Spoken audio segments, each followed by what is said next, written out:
And guys, punta ako sa dental dito. Malapit sa loob ng village lang. So ako lang mag-isa.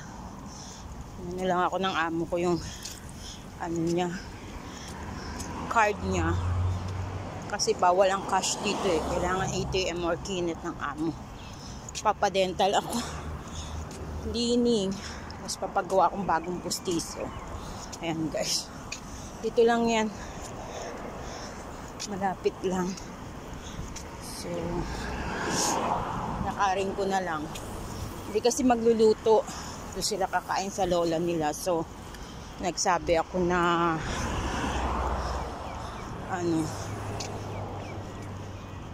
ako na lang lalakad kasi may trabaho siya.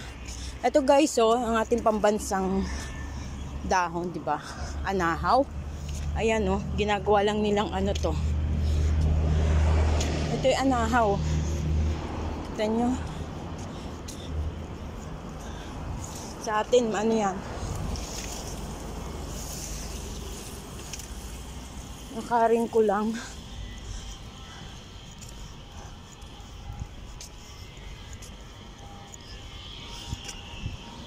Napit lang naman. Loob lang din ng Rauda. Nakapayong ako. Walking distance lang. Kasi pag hinintay ko pa siya, abutin niya yung ngipin ko ng isang buwan. Laging busy.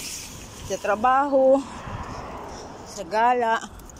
So mas mabuti pang ako na lang papa-cleaning tapos recommendation para dun sa pinakamalaking hospital dito sa Amiri. Yan. Kailangan kasi recommendation dito sa lugar bago ka doon. Mura lang dito magpapustiso kaya mga 1 dinar lang. Sa atin ang mahal-mahal. Hindi, pinulit ko na yung amo ko. Total, almost 6 years na yung last na papaayos ko ng pustiso. So maganda bago ko umuwi. Paayos na. Tatawid na lang ako doon mamaya.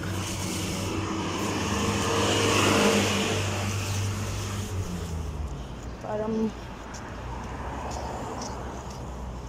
ayan guys, di ba mga bulaklak yan sa atin? Bulaklak pag summer yan, ganda niyan.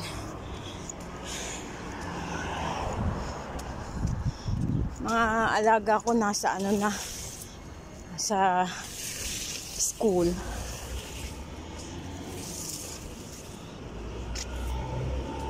Amo ko nasa rin, trabaho. Mga alas 2, alas 3 pandating. Hindi ako magluluto. So, sabi ko ako na lang, schedule lang naman kukunin at saka yung dito yata yung mga alaga ko parehas ng uniform.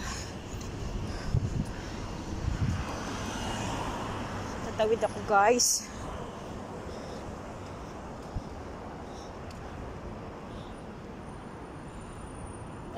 Wala naman. Ayan. Break time siguro. Dito yung alaga ko. Oh. Parehas ng uniform.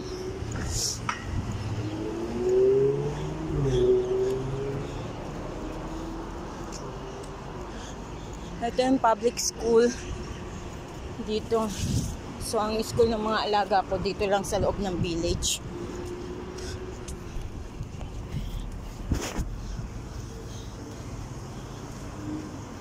Init guys. Pero kailangan ko lakarin. Kasi pag hindi ko nasikaso to, abuti na naman ng ilang buwan. Wala akong ngipin.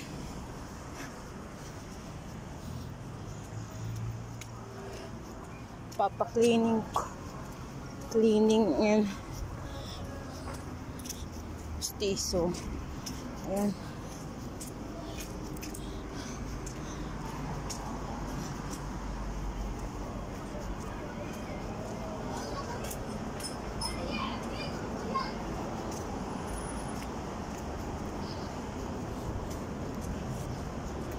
Yung tulay, gaganon lang ako. Ito na yun.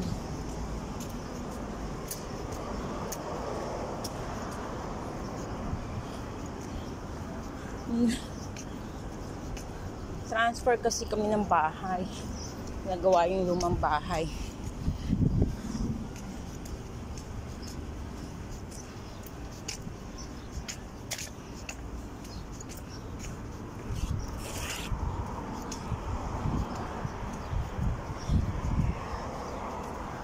Maganda dito, may waiting shed pa sa mga estudyante. Uwi siguro dito pinipick up.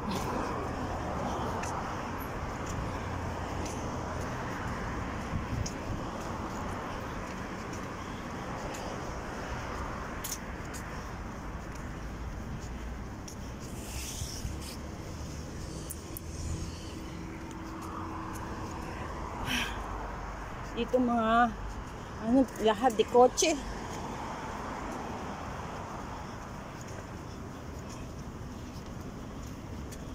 Hindi ko pa ako doon. Konti na lang. At least maayos ko.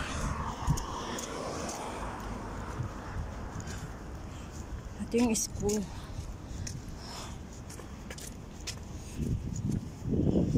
Ayan, dati tumatawid ako doon. Pag tumatakas ako, magulog ng pera. Dire-diretso lang naman. Pero ayoko tumawid na sa tulay. Kasi mainit.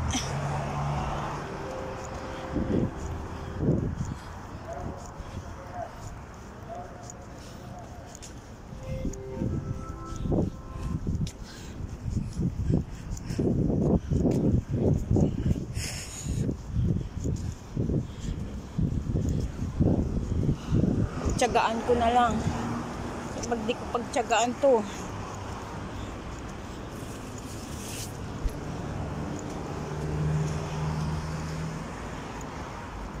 kailan pa ako makapaayos. Ayan, ang init guys. Buti na lang pala nagsapatos ako. Chichinelas na nga lang sana ako. Kaya lang mas mahirapan ang binti ko pag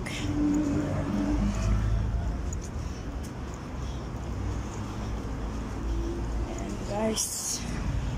Pues, ang layo. Pero okay lang.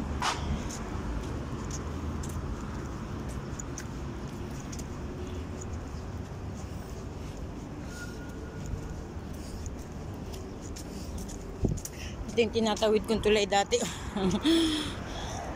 Pero no need na tumawid. Lakad akong ganun. Tapos, diretso na. Ayan tulay yun.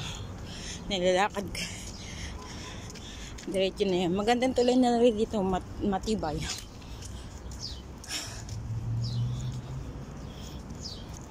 Tatawid ako doon sa isang kalsada. Tapos doon na.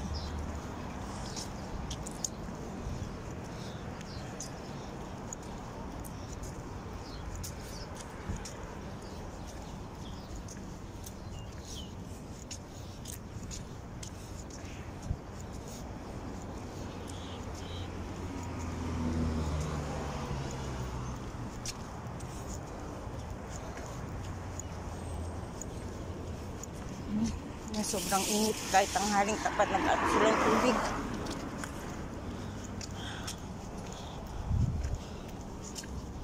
Ang problema dito, saan ba dito? Dito ba? O doon sa kabila?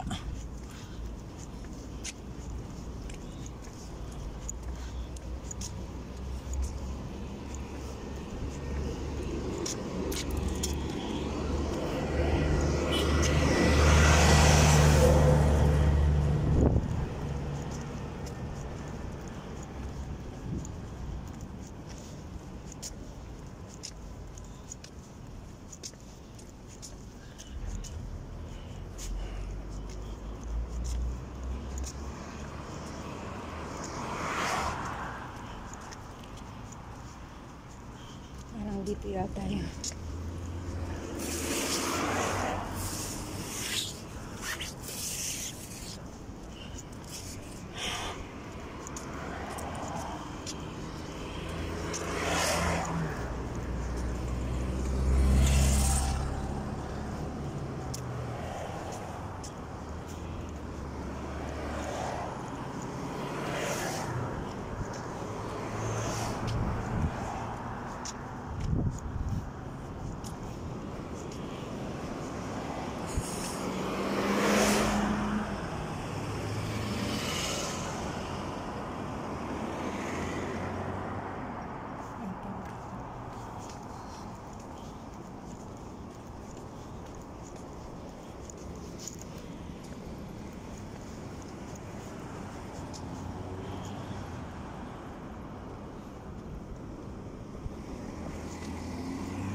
guys, malapit na ako.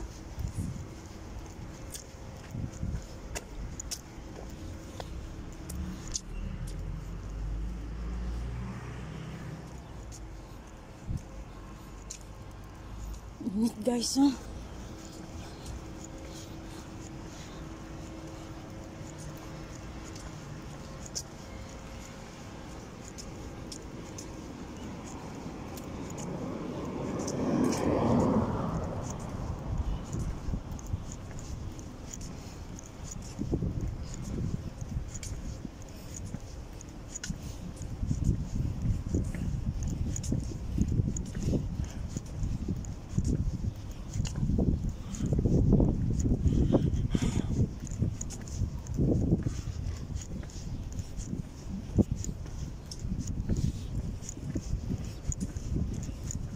Aka, dito yata.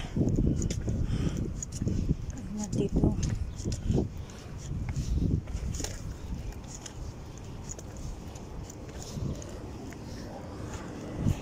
Lapit na.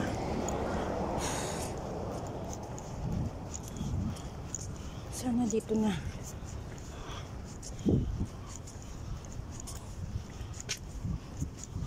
Dito na ba?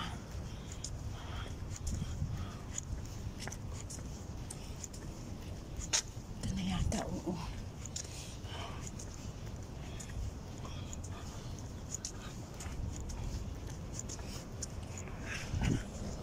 Ayan na guys. Dito na kami.